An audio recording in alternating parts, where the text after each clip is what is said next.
Hi YouTubers! Thank you so much for clicking on this video. I hope you're well and are excited to learn something new. Today's video we will be covering frequently asked questions, and more specific, we'll be covering general questions about a standard pregnancy. So these are some of the questions that I covered in my live Q&A on Facebook, but I also wanted to make a video specific for YouTube, just so that these frequently asked questions can get answers. And I get these questions so often that it makes sense to make a video specifically answering these questions for these women and women in the future who might have these specific questions. So this video is specific to general questions about a standard pregnancy, or just standard pregnancy questions, I guess. Let's dive right in.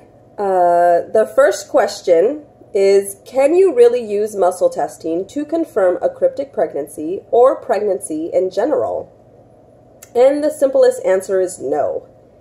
In fact, I would not recommend using muscle testing to confirm any kind of pregnancy. Mostly because it is unreliable and basically a huge guess. It is a hunch based upon someone else's feelings about your body. And it's as reliable as somebody guessing the gender of your baby. If you are in fact pregnant, you have a 50-50% chance of somebody guessing the gender of your baby. Now, somebody walking up to you and guessing if you're pregnant or not, the chances of them being correct are like slim to none. So muscle testing in general is just a guess as to what one person thinks is happening to someone else's body. So it's somebody guessing whether or not you're pregnant. If you ask me personally, muscle testing for pregnancy is a scam, and it plays off the emotions of an innocent woman. I do not personally suggest or refer anyone who is trying to conceive or thinks they could be pregnant to assume confirmation through muscle testing or energy work of any kind. Next question. Can your bloody show occur before active labor begins? And a simple answer is, a bloody show can occur just before labor begins or in the early stages of labor, signaling the cervix changing shape, effacing, and dilating. This is a good normal pre-labor sign if the due date is close. So if you experience any kind of a lot of mucus, blood-tinged mucus, or even blood, and you are pretty close to your due date, we're talking 37 weeks or more, it is safe to assume that you are either going to start labor soon, or if you're having regular contractions and you are experiencing them getting closer and stronger, then you could be in labor. And anytime you are close to your due date and you experience a change in your mucus, that is a good sign that your cervix is doing what it's supposed to be doing. Otherwise, any active bleeding during pregnancy, if you are not close to your due date and you experience any kind of bleeding, this can be a cause for concern for both the mother and the baby, and should be monitored by a healthcare professional or midwife, and should be seen by somebody, healthcare professional or midwife, to rule out any complications. Next question. Can you be pregnant and not see a baby on ultrasound? The answer to this question begins with the estimated gestational age at which the time the ultrasound is performed.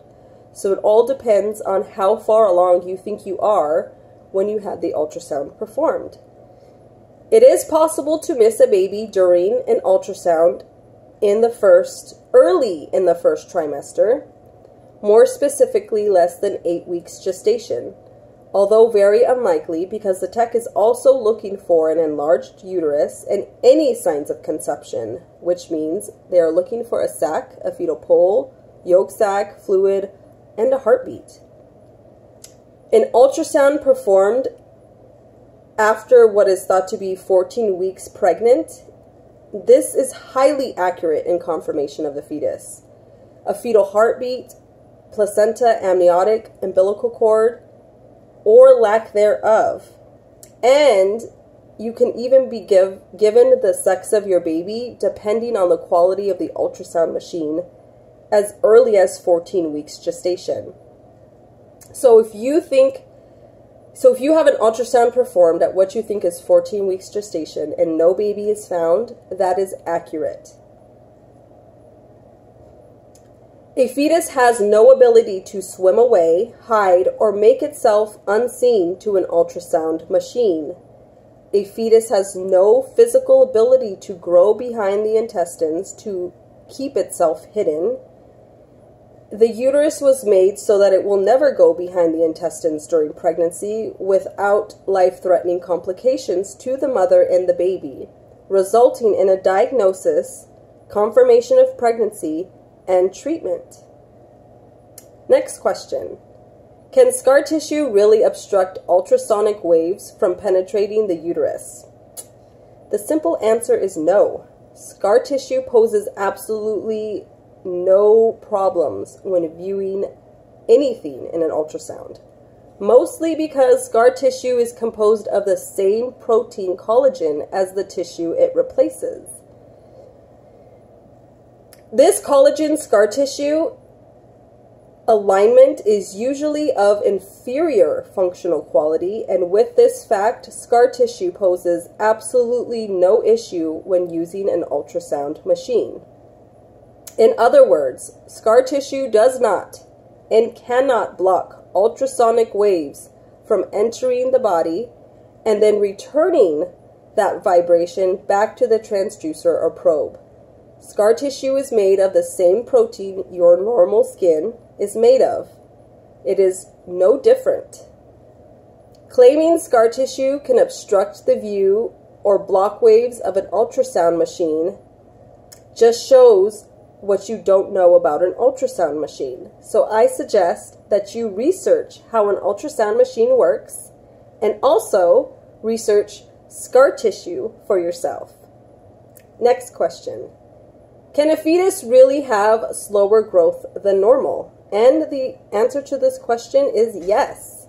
This is a diagnosable condition called fetal growth restriction and can also be associated with intrauterine growth restriction. Fetal growth restriction and intrauterine growth restriction are both conditions that have been studied all over the world for thousands of years. These are well-known conditions. Next question. Can a fetus really grow slower due to low HCG? The simple answer is no. The more complicated answer is as follows. It is well known that HCG levels are directly connected to viewing a baby on ultrasound, mostly because anything under 1,000 HCG won't have grown a sac for you to view. So it is known that anything under 1,000 HCG won't be seen on an ultrasound. However, it does not mean that the woman is not actually pregnant. So it is safe to assume that the growth of the baby is correlated to this hormone, but it is important to note that it is not the only contributing factor to the growth of the baby. HCG itself is not the only contributing factor to the growth of the baby. Once the embryo begins producing this hormone, it goes into the bloodstream immediately. Nothing stops it from going throughout the body as soon as the embryo starts producing it. HCG does not have to build up before it goes throughout the bloodstream. This is why women can have a blood test and test at 1 HCG where they only have 1 because it's in their system as soon as the embryo starts producing it.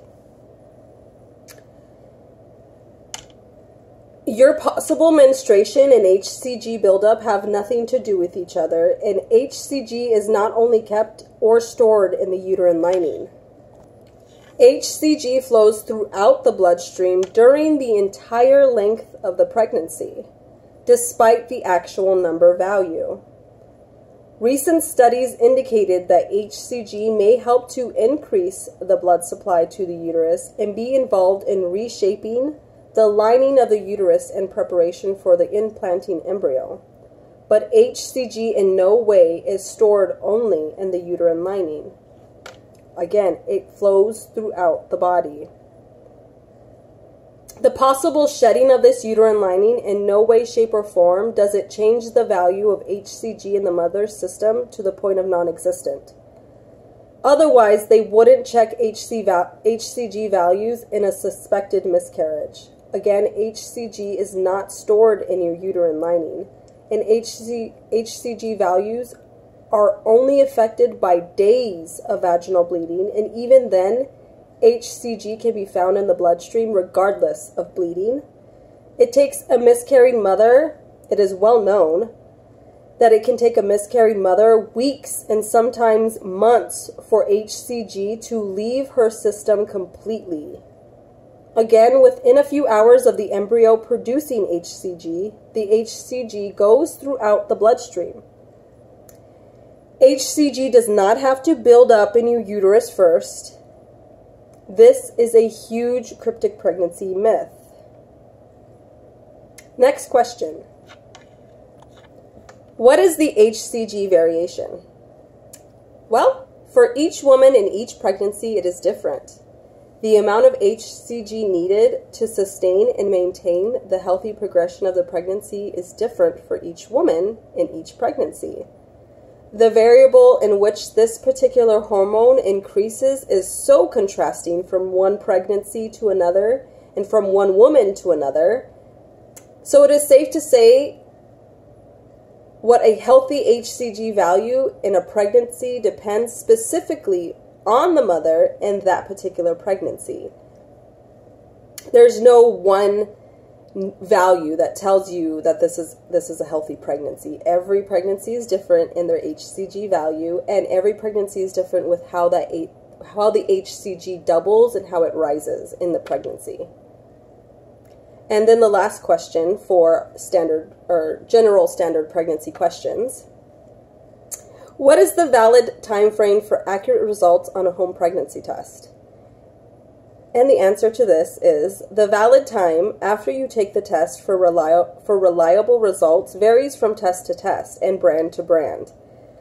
This is something of great importance when verifying accurate home pregnancy results, and anything interpreted after the time frame should be acknowledged as incorrect, and the at-home pregnancy test should be retaken for accurate results. Now, if you take another one and you're not sure, I would take another one. Also, you can also make a doctor's appointment and have them do a blood test. And that will be, not only will it verify that you have HCG in your system, it will tell you how much HCG you have in your system. So that's all the questions we have for general pregnancy questions on a standard pregnancy. I hope this helped clarify some things for somebody. If you have any questions, concerns, leave them in the comment section below. If you like this video, please hit like, and if you want videos in the future, please hit subscribe, because I do plan on doing a frequently asked questions video about cryptic pregnancy specifically. So if you want to get an alert for that, hit the little bell next to the subscribe button and it will alert you when I upload a new video. But thank you guys so much for watching. I hope you have a great rest of your week, and see you guys later. Bye.